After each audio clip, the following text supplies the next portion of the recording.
na imutável lei de perfectibilidade que estabeleceu para os seres humanos, o que poderá fazer depois de havê-los iniciado nas leis físicas do movimento e ter-lhes revelado os motores com os quais muda a face do globo?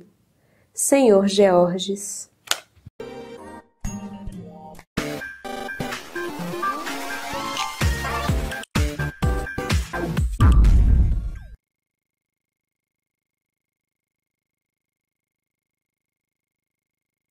O nosso episódio de hoje está na Revista Espírita de abril de 1858 e tem como título Período Psicológico.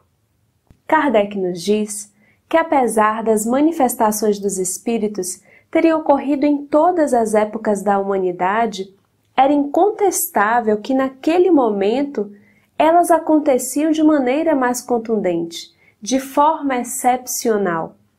Interrogados sobre isso, os espíritos foram unânimes em dizer que eram chegados os tempos programados pela providência divina para essas manifestações universais, para a eclosão dessas verdades divinas em diferentes localidades, dissipando as trevas da ignorância, contribuindo para eliminar os preconceitos, para semear o solo das verdades divinas no coração do homem. Já não há lugar onde a luz não possa alcançar, já não há um coração que não carregue o germe do amor, já podemos divisar estrada de luta e dor, os olhos calmos e serenos do Senhor. Uma nova era que começa e prepara a regeneração da humanidade. E isso foi dito no século XIX, 1857, 1858. E Kardec publica nesse artigo uma carta de um dos seus assinantes, o Sr. Georges, que discorre de maneira notável sobre esse pensamento. Nós gostaríamos de ler apenas alguns trechos dessa carta publicada por Allan Kardec. Cada coisa tem seu tempo. O período que acaba de escoar-se parece ter sido especialmente destinado pelo Todo-Poderoso ao progresso das ciências matemáticas e físicas, e provavelmente foi tendo em vista dispor os homens aos conhecimentos exatos que ele se opôs durante muito tempo à manifestação dos espíritos, como se tal manifestação pudesse ser prejudicial ao positivismo, que requer o estudo da ciência. Depois dos imensos progressos realizados, não seria impossível que o novo período que deve suceder-lhe fosse consagrado pelo Criador às iniciações de ordem psicológica.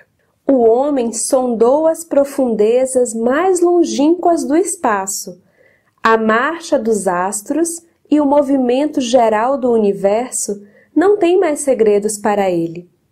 Chegado a esse ponto culminante, do qual a história da humanidade não oferece nenhum exemplo, qualquer que tenha sido o seu grau de avanço nos séculos recuados, parece-me racional pensar que a ordem psicológica lhe abre um novo caminho na via do progresso.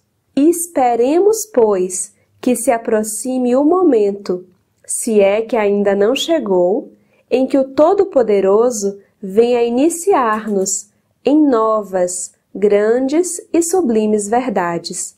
Cabe a nós compreendê-lo e secundá-lo na obra da regeneração. Kardec concorda em seu artigo com o Sr. Georges sobre a chegada desse período psicológico sucedendo um período mais positivista, mais científico, e afirma que o período científico não teria ainda chegado ao fim naquele momento. Teria ainda muito mais coisas a avançar, a desbravar, a conhecer. No livro A Gênese, logo no início, Kardec fala do caráter da revelação espírita. E antes de desenvolver o raciocínio sobre a revelação espírita propriamente dita, ele nos fala do caráter de toda e qualquer revelação. E ele nos diz que em todas as épocas da humanidade, nas diferentes localidades, nas diferentes partes do globo terrestre, nas diferentes culturas, Deus sempre enviou seres mais evoluídos, conhecidos como missionários, como homens de ciência, como gênios, com o objetivo de impulsionar, de ajudar o progresso de determinado grupamento. Esses seres que muitas vezes nós não compreendemos muito bem, que quando vemos a sua história percebemos uma dificuldade deles na adaptação naquela cultura, naquele grupo, normalmente são muito incompreendidos, mais tarde são admirados pela inteligência, pela sabedoria ou pela bondade, nada mais são do que espíritos que já evoluíram mais do que nós e que então são convidados a contribuir conosco. Se nós pararmos para pensar nisso de uma forma simplificada, talvez fique mais fácil entender. Imaginemos uma turma que, por exemplo, está aprendendo a ler, está sendo alfabetizada. Se nessa turma todos os componentes estão nesse mesmo processo, tentando alfabetizar-se, vai demorar um pouco mais de tempo para que todos consigam alfabetizar-se. Mas se nós pegamos esse grupo e acrescentamos a ele alguém que já está alfabetizado, há algum tempo inclusive, que já tem mais facilidade até de ensinar a ler, uma espécie de monitor, tutor ou professor, com certeza esse grupo vai desenvolver-se mais rápido. E assim acontece conosco. Ainda estamos dando os primeiros passos em muitos aspectos do conhecimento divino.